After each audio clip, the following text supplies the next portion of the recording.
ng Magsasaka Party List, syempre sa kanilang reaksyon din sa sektor po ng agrikultura sa mga nilaman ng State of the Nation Address o SONA po ng ating Pangulong Marcos kahapon, lalong-lalo na sa mga nabanggit po niya sa sektor ng agrikultura. Kamustahin natin, satisfied ba ang Magsasaka Party List or nakulangan dito po sa nilaman po ng SONA po ng ating Pangulong Ferdinand Bongbong Marcos Jr. Magandang hapon po, Sir Argel. Ay po kayo napapanood at napapakinggan sa ating palatuntunan. Ang inyo pong pagbate sa ating mga listeners and viewers, attorney?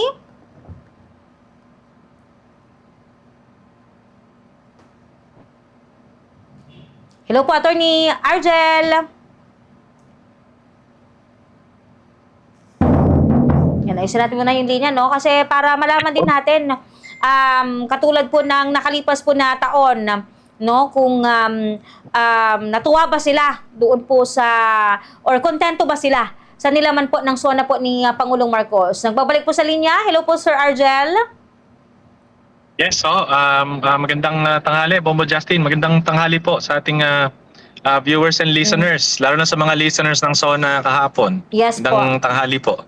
Attorney Argel, how will you describe kung gagamit po kayo ng isang salita doon sa nilaman ng SONA po ng ating Pangulo, partikular na yung kanyang mga naging pahayag para po sa sektor po ng agrikultura, Attorney Argel?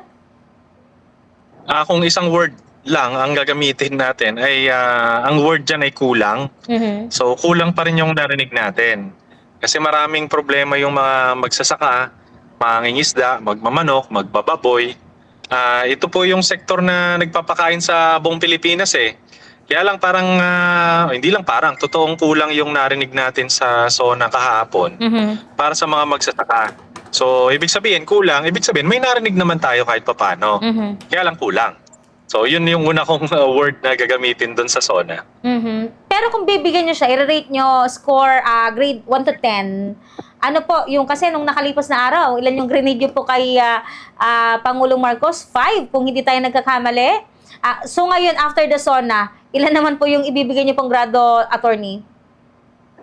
Kung tungkol sa mga magsasaka, 5 pa din. Pero kung doon naman sa ibang aspeto, siguro mga 6 naman na kahit papaano. So, sa kung bakit 5? Kasi nga, una kulang. Ikalawa, meron naman siyang nabanggit na naging programa ng gobyerno, particularly sa coconut farmers. Parang marami sila ngayon na naitanim na mga niyog. So, syempre, mahirap namang hanapin. Nasaan na yung naitanim mo? Kasi initial pa lang, seedlings pa lang yan eh. So wag tayo mag-expect na sa loob ng 1 taon o 2 taon makakita na tayo ng napakaraming puno. It will take years.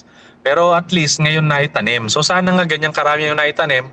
Kung ang may tatanim natin by the end of his term ay nasa 100 million na puno, magandang programa ng gobyerno kasi baka mabawi natin yung dati nating posisyon na tayo ang number 1 na exporter ng coconut products sa buong mundo.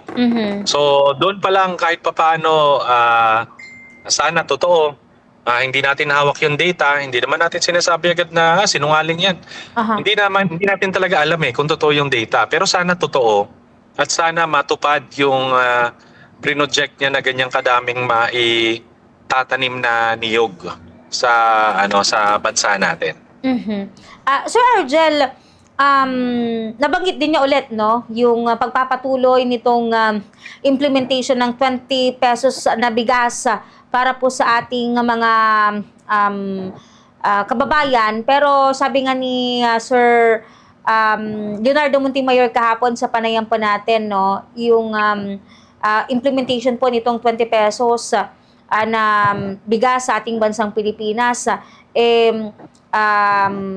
parang suntok sa buwan na maipatupad po ito ng full implementation sa buong panig po ng ating bansa hanggang sa pagtatapos po ng termino po ng ating Pangulo ang 2028. Yes.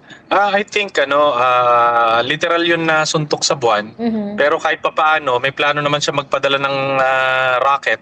So Mhm. baka yung buwan masusuntok na natin pero hindi sa 20 pesos na bigas kundi doon sa plano niya mag-launch ng rocket. Aha. So anyway, literal na suntok sa buwan pa rin yung 20 pesos kasi nga Mhm. napakamahal na ngayon ng bilihin. Kaya ako nga kapag ka hindi natupad ni Presidente yung 20 pesos na bigas, para sa akin acceptable naman kasi Mhm. mataas na talaga yung presyo ng diesel, mataas na yung presyo ng abono, ng fertilizer. So, wag na natin ipilit na yung mga suntok sa buwan na pangarap natin ay tuparin Mhm. pa rin natin. Ah, kasama na din yan yung racket Tingin ko, di naman talaga natin priority yan. Mm. Parang yan yung yan yung kapareho ng racket na plano ng presidente, yung 20 pesos na bigas, katulad yan ng racket. Parehong suntok sa buwan na hindi naman na natin kailangan tuparin. Unahin natin kung ano yung talagang pangailangan natin. So, kung meron tayong 29 pesos na bigas, imbis na 20 pesos, para sa akin acceptable na yun. Mura pa rin yun di ba? Sa mga bumibili ng bigas dito, mura pa din yung 29. So, yun na lang siguro ang itulak natin. Kasi kung ipipilit natin yung 20 pesos, baka kakaunti lang yung makinabang. Tapos, bukod sa kakaunti lang ang makikinabang, baka makaapekto pa to sa presyo ng palay na gustong-gusto naman natin na sana makabawi ulit tayo next season. So, wag na nating ipilit yung 20 pesos. So, hindi na yan na, parang kalabisan na yan kapag ipinilit pa. Pero kung ipipilit niya talaga at yan talaga ay desisyon ng presidente, good luck. Sana makatikim tayo ng 20 pesos na bigas. Sana masarap. Mhm. Kasing sarap ng mga inaani natin dyan sa Dagupan Mhm. at sa Central Luzon. So, yun na lang muna siguro ang masasabi ko dyan sa 20 pesos na bigas. Mhm. Para bang yung pagpilit po nito, attorney, yung para kang yumayakap sa cactus na the more mong hinihigpitan, lalo kang nasasaktan, attorney. Oo nga. Yan yung mga kasabihan din sa atin dyan na Ah. pagka talagang ayaw mong pakawalan, Mm. kapit ka talaga. Buti nga poste lang nabanggit mo hindi Aha. kapit sa patalim kasi yun ang Aha. mas masakit. So Mhm. yeah, I agree. Aha. Pero if you were to ask, Attorney Argel, ano yung para po sa inyo, naging remarkable doon po sa nilaman po ng SONA po ng ating Pangulong Marcos na masasabi mo na, wait lang, napatayo ako doon sa sinabi niyang yan. Ah, alam mo, hindi naman sa napatayo ako, no? Mhm. Pero kung nakinig ka sa buong speech niya, marami namang nagawa yung administrasyon. Mhm. So, kung isa-isahin mo yung nagawa ng bawat agencies, kahit paano may nagawa. So, para sa akin, kahit papaano,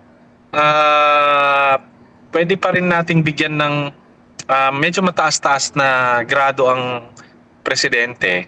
Kasi pagdating sa education, pagdating sa health, pati sa sa national security and sovereignty, lahat meron siyang meron siyang na mention na nagawa.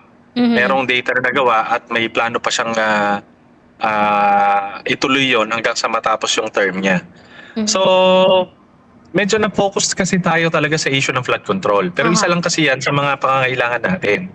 So, sa mga nakinig ng SONA, marami namang nagawa yung presidente. So, dun sa mga nag-uusga sa kanya noon na wala na siya nagawa, mukhang mali naman yun. May nagawa naman yung presidente. Well, tanggapin na natin at kahit paano, bigyan naman natin ng konting credit sa presidente na meron siya nagawa sa ibang mga paraan at ibang mga ahensya ng gobyerno. Mhm. Attorney, ano pong masasabi po ninyo dahil actually unang bugso pa lang ng SONA po ng ating Pangulo, doon na siya kaagad sa issue po ng flood control at nabanggit nga po niya na walang kaanak, walang kaalyado sa politika, and pananagutin, wala exempted, pananagutin yung dapat na managot. At nabanggit po niya, masakit nga daw po sa kanya, kasi nga, ang pinsan po niya, yung isa po sa mga sasampan po ng kaso, dito po sa flood control, sa katawan po ni former House Speaker Martin Romualdez, attorney. Well, naintindihan ko siya, masakit sa pamilya niya, masakit sa loob niya, pero kailangan niyang gawin. Ang tanong lang, bakit yun lang yung na-mention niya? Samantalang ang mga involved dyan, hindi lang naman siya kung sakali man totoong involved ang mga involved dyan, dapat meron from the DPWH, from the cabinet secretaries, doon sa Senate. So bakit hindi yun ang na-mention niya? Bakit ang na-mention niya ngayon yung pinsan niya? Na kung alam mo kung susumahin natin yung nangyari, hindi siya nakapirma doon eh. Ang talagang nasa parang bicameral na kung saan na pasok yung maraming flood control projects. Hindi siya kasama doon. Ang mga kasama doon ay yung ibang nandyan sa mismong zona na nakikinig sa harap niya. Bakit hindi na-mention yun? Dahil ba sa politika? Bakit? Dahil ba lumipat ng partido? Dahil ba pumapayag na sa impeachment? So, yun lang yung tanong ko. Bakit yun lang yung na-mention niya? I-mention niya sana lahat ng involved. Para lahat na nabibigyan ng pangako na pati kayo hahabulin namin. Hindi yung dahil sa naglipatan na ng partido saka hindi na tuloy na may mention sa ganyan. So, yun ang ko doon, yun ang napansin ko. Na parang bakit yun lang yung binanggit niya. Kaya ang dami-daming involved dyan. At yung mga involved pa na yan ay nandun mismo sa harap niya nung nagsasalita siya. So, yun ang tanong ko dyan. Yes po. Attorney Argel, one more thing. Kasi yung ibang mga komento, tila itiniming or tila gahol yung pag-file ng kaso po dito po sa mga matataas na opisyal, no? Kung kailan malapit na yung SONA, saka nag-release na may kasong isasampa laban kay ganito, laban kay ganyan. Sa tingin niyo po ba, timing para masabi na may nagagawa o may ginawa ang current administration doon po sa kanyang naging pangako nga, no, na may mananagot sa issue po ng flood control sa ating bansa? Especially 1 year po after po ng mabulgar yung controversial po sa usapin po na ito, attorney. Oo, parang sobrang tagal. Kasi di ba nung last SONA niya sinabi niya, mahiya naman kayo. Tapos lumabas na yung issue ng flood control. At alam naman natin, power of the purse belongs to the Congress. So napakaraming mga congressman ang lumabas na yung mga pangalan nila na involved sila dyan. So inaasahan nga natin may mga kasuhan. Parang bakit ngayon lang? Parang isa lang yung nakasuhan o dalawa. So ano nangyari sa iba? So tama ka, bukod sa late, parang hindi maganda yung timing at hindi pa maganda yung quantity ng nakasuhan. Kasi kakaunti. So, pagdating nga kung bibigyan natin ng grade yung presidente doon talagang bagsak Kasi nga, bakit late? And at the same time, bakit kakaunti? Yes. So, sana, ako hindi ko siya masagot Kahit siguro ilang replay ang gawin ko doon sa speech niya sa SONA, di ko alam kung ano isasagot ko dyan sa tanong na yan Bakit kaunti at bakit late? So, tama na na-erase mo yan. Okay po. Attorney Argel, siguro baka meron po kayong mga panghuling mensahe na ipabot sa ating mga listeners and viewers. Go ahead po, attorney. Yes, sana sa mga nakinig, i-replay nyo kaya. Kasi doon sa speech ni Presidente, meron na siyang programa na yung mga nangangailangan ng medical assistance, hindi na kailangan ng guarantee letter. Yeah. So, ang guarantee letter kasi, yan yung hawak ng mga politiko, ng mga congressman, para yung mga tao, kailangan makiusap muna sa kanya bago niya bigyan ng tulong. So, pinupolitika. Kaya kung totoo na hindi nadadaan yan sa mga congressman, sa mga senador, basta mag-download na kayo ng app para makakuha kayo ng tulong na medical, yan yung talagang tingin ko dapat makapagpatayo sa mga nakikinig dun sa SONA. Kaya lang hindi tumayo kasi lahat yata sila galit Dahil yung mga congressman, yan ang ginagamit na vote buying. So, at least doon, bumudyasin buti na naalala ko ito. Kasi yun pala yung part na kahit paano pwede akong tumayo. Na buti naman maganda yung programa ng presidente. At kung papansinin niyo yung replay, natawa pa siya Kasi parang alam niya na tatamaan talaga lahat ng congressman at senador doon sa programa niya. And that is a very good project. So, itulak natin yon, singilin natin si presidente dyan. At sana, by next SONA, maganda na yung grade ni presidente. At sana mapaganda pa yung sistema po, no, especially sa mga pampublikong ospital dito po sa ating bansang Pilipinas. Dahil kahit tayo ay mga pagkakataon talaga na nakakaranas tayo na magpapa-check up, ayan ang tagal-tagal knowing yung magpa-check up tayo nag-absent tayo sa work, 'di ba? Kahit samahan natin yung mga magulang natin, magliliban tayo sa trabaho, tapos makakaranas pa tayo ng hindi maganda, no? Na pipila ka, sobrang tagal, at kung ano-ano pa yung mga dapat nating i-considera, lalo na sa panig ng mga may sakit na pahirap na nga sa kanila yung pinagdadaanan po nila. Again, yung pagpila ng napakahaba at napakatagal, yung pag-aantay pa sa mga ilang pong mga doktora, yan po yung isa sa mga kinakaharapang problema dito po sa ating bansa. Though hindi naman lahat, may mga ilan lang. Maraming salamat po, Atty. Argel. Mag-ingat po kayo and God bless po. Yes, mag-diet tayong lahat para di tayo magkasakit. Yes, Mabuhay tayong lahat. Thank you po.